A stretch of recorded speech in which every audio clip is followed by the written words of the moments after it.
Hello, friends, and welcome to Sleep Tight Stories. A short message for grown-ups. Looking for more calming entertainment at sleep time? Subscribe to Sleep Tight Premium and get access to our complete back catalog of interruption-free bedtime stories, guided meditations, sleep sounds, and sleep music. And special shout-outs for the kids. Visit sleeptightpremium.com to begin your free trial. A link can be found in our show notes. Thank you. This episode is about a prince who got lost when he went out hunting with his brothers. He finally found a palace where he served as a gardener to a great magician. One day, the magician's horse helped him to escape and get away from the magician who was chasing him. He finds himself at another palace and falls in love with the youngest princess. But he is only a gardener, and the king is not very happy. But the princess loves him, and so they marry. The prince will surprise them all in the end.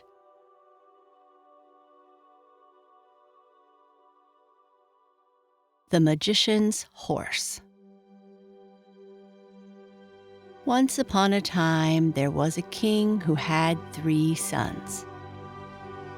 Now it happened that one day the 3 princes went out hunting in a large forest at some distance from their father's palace, and the youngest prince lost his way.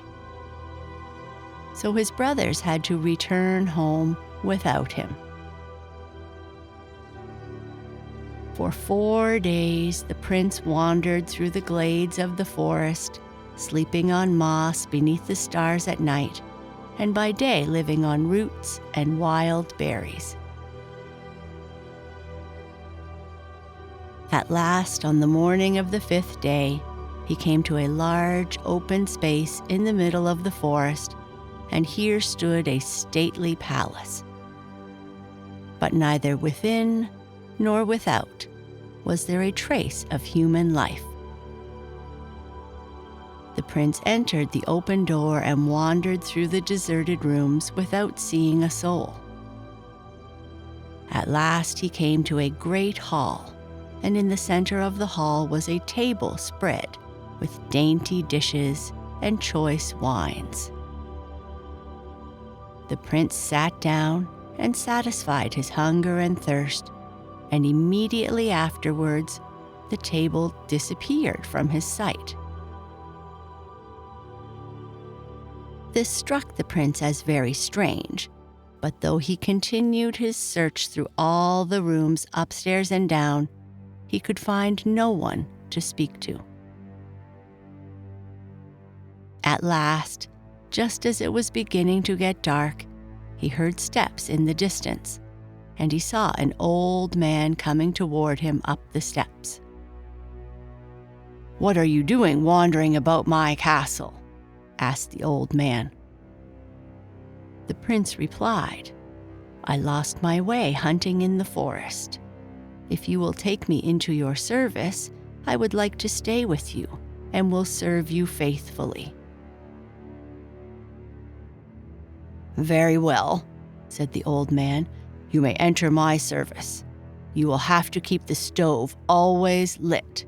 You will have to fetch the wood for it from the forest, and you will have the charge of the black horse in the stables. I will pay you a florin a day, and at meal times you will always find the table in the hall spread with food, and you can eat as much as you require." The prince was satisfied, and he entered the old man's service, and promised to see that there was always wood on the stove so that the fire should never go out. Now, though he did not know it, his new master was a magician, and the flame of the stove was a magic fire, and if it had gone out, the magician would have lost a great part of his power. One day, the prince forgot and let the fire burn so low that it very nearly burnt out. Just as the flame was flickering, the old man stormed into the room. "What do you mean by letting the fire burn so low?" he growled. "I have only arrived in the nick of time." And while the prince quickly threw a log on the stove and blew on the ashes to kindle a glow, the master gave him a severe look and warned him that if it ever happened again, it would not be good. One day, the prince was sitting heartbroken in the stables when, to his surprise, the black horse spoke to him. "Come into my stall," it said. "I have something to say to you. Fetch my bridle and saddle from that cupboard and put them on me. Take the bottle that is beside them. It contains an ointment which will make your hair shine like pure gold. Then, all the wood you can gather together onto the stove till it is piled quite high up.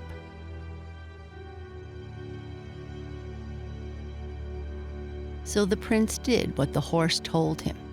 He saddled and bridled the horse. He put the ointment on his hair till it shone like gold, and he made such a big fire in the stove that the flames sprang up and set fire to the roof. And in a few minutes, the palace was burning like a huge bonfire. Then he hurried back to the stables, and the horse said to him, "There is one thing more you must do. In the cupboard, you will find a looking glass, a brush, and a riding crop. Bring them with you, mount on my back, and ride as hard as you can, for now the house is burning merrily." The prince did as the horse told him.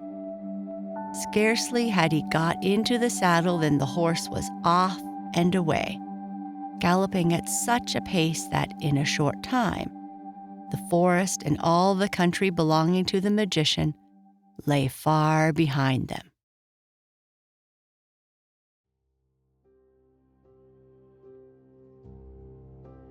In the meantime, the magician returned to his palace, which he found in smoldering ruins. In vain he called for his servant. At last he went to look for him in the stables.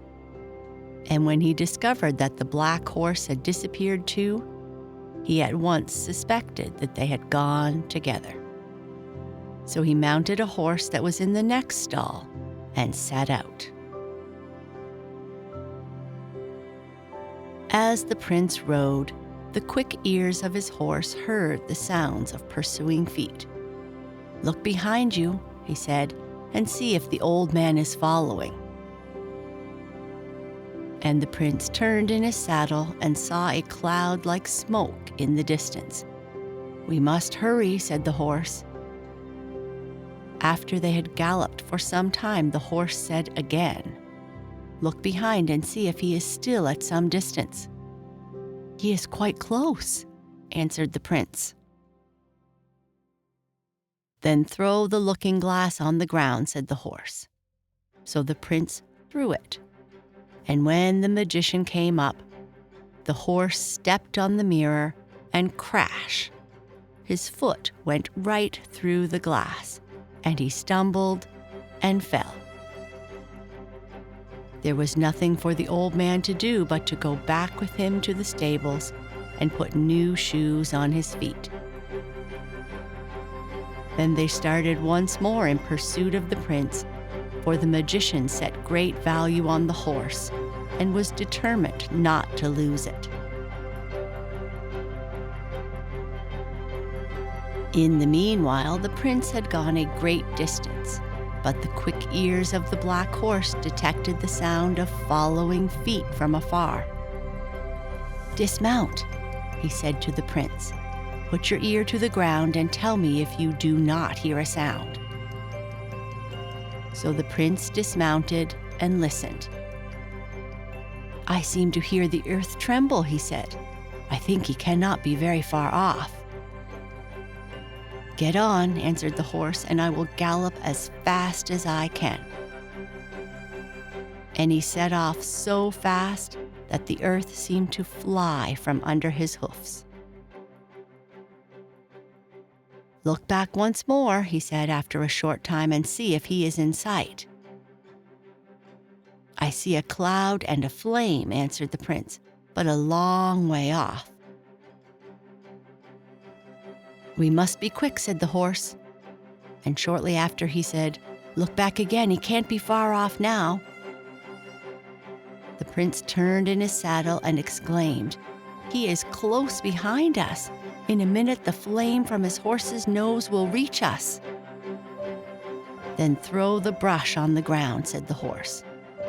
And the prince threw it, and in an instant the brush was changed into such a thick wood that even a bird could not have got through it. And when the old man got up to it, the horse came suddenly to a standstill, not able to take one step into the thick tangle. So there was nothing for the magician to do but to retrace his steps, fetch an axe with which he could cut a way through the wood. But it took him some time. But once more they heard the sound of pursuing feet. "Look back," said the black horse, "and see if he is following." "Yes," answered the prince, "this time I hear him distinctly." "Let us hurry on," said the horse. And a little later he said, "Look back now and see if he is in sight." "Yes," said the prince, turning round, "I see the flame. He is close behind us." "Then you must throw down the riding crop," answered the horse. And in the twinkling of an eye, the crop was changed into a broad river. When the old man got up to it, he urged the horse into the water. But as the water got higher and higher, the magic flame which gave the magician all his power grew smaller and smaller, till, with a fizz, it went out, and the old man and the horse disappeared. When the prince looked round, they were no longer to be seen. "Now," said the horse, "you may dismount. There is nothing more to fear, for the magician is gone. Beside that brook you will find a willow wand. Gather it and strike the earth with it, and it will open, and you will see a door at your feet." When the prince had struck the earth with the wand, a door opened into a large vaulted stone hall. "Lead me into that hall," said the horse. "I will stay there, but you must go through the fields till you reach a garden, in the midst of which is a king's palace. When you get there, you must ask to be taken into the king's service. Goodbye, and don't forget me." So they parted, but first the horse made the prince promise not to let anyone in the palace see his golden hair. So he tied a scarf round it, and the prince set out through the fields, till he reached a beautiful garden, and beyond the garden he saw the walls and towers of a stately palace. At the garden gate he met the gardener, who asked him what he wanted. "I want to take service with the king," replied the prince. "Well, you may stay and work under me in the garden," said the man, for as the prince was dressed like a poor man, he could not tell that he was a king's son. "I need someone to weed the ground and to sweep the fallen leaves from the paths. You shall have a florin a day, a horse to help you cart the leaves away, and food and drink." So the prince agreed and set about his work. But when his food was given to him, he only ate half of it. The rest he carried to the vaulted hall beside the brook and gave to the black horse. And this he did every day, and the horse thanked him for his faithful friendship. One evening, as they were together, after his work in the garden was over, the horse said to him, "Tomorrow, a large company of princes and great lords are coming to your king's palace. They are coming from far and near, as suitors for the 3 princesses. They will all stand in a row in the courtyard of the palace, and the 3 princesses will come out, and each will carry a diamond apple in her hand, which she will throw into the air. At whosoever's feet the apple falls, he will be the bridegroom of that princess. You must be close by in the garden at your work. The apple of the youngest princess, who is the most beautiful of the sisters, will roll past the suitors and stop in front of you. Pick it up at once and put it in your pocket.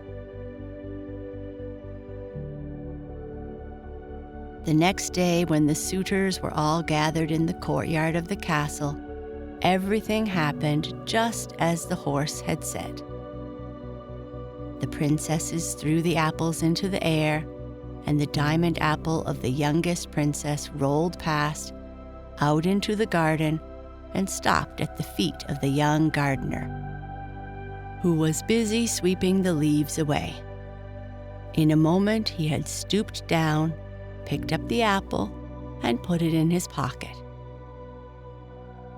As he stooped, the scarf round his head slipped a little to one side, and the princess caught sight of his golden hair and loved him from that moment. But the king was very sad, for his youngest daughter was the one he loved best. But there was no help for it, and the next day a 3-fold wedding was celebrated at the palace.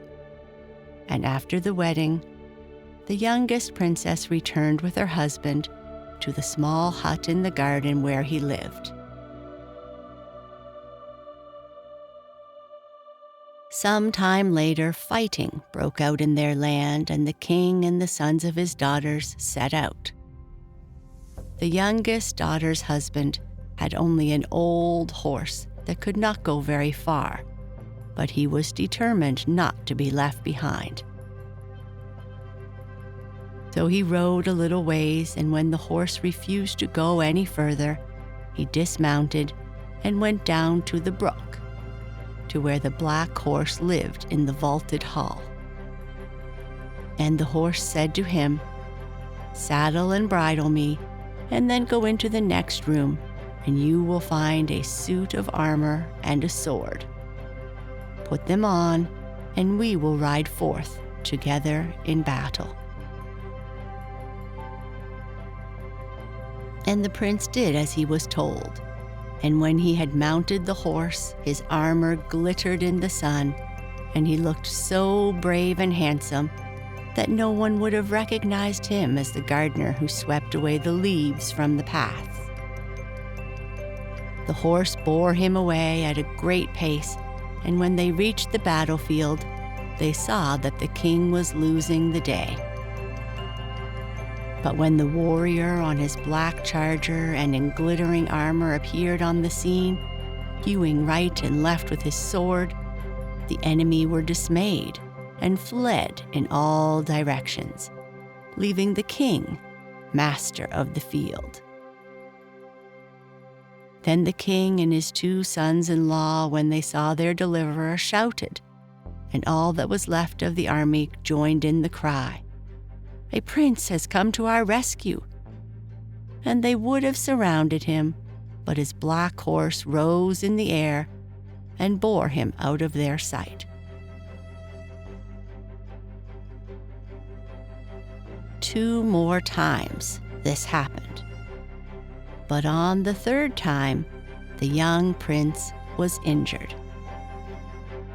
The king took his own handkerchief with his name and crown embroidered on it and bound it round the wounded leg. And the king would have compelled him to mount in a litter and be carried straight to the palace, and 2 of his knights were to lead the black charger to the royal stables. But the prince put his hand on the mane of his faithful horse and managed to pull himself up into the saddle, and the horse mounted into the air with him. And throughout all the kingdom, nothing else was spoken about, and all the people said, "Who can the hero be who has fought for us in so many battles? He cannot be a man." And the king said, "If only I could see him once more, and if it turned out there, after all, he was a man, I would reward him with half my kingdom." Now, when the prince reached his home, the gardener's hut where he lived with his wife, he was weary, and he lay down on his bed and slept. And his wife noticed the handkerchief bound round his wounded leg, and she wondered what it could be. Then she looked at it more closely and saw in the corner that it was embroidered with her father's name and the royal crown. So she ran straight to the palace and told her father. And he and his 2 sons-in-law followed her back to the house, and there the gardener lay asleep on his bed. And the scarf that he always wore round his head had slipped off, and his golden hair gleamed on the pillow. And they all recognized that this was the hero who had fought and won so many battles for them. Then there was great rejoicing throughout the land, and the king rewarded his son-in-law with half of his kingdom.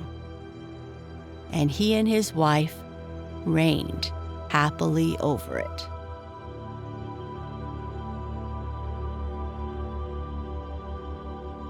Good night.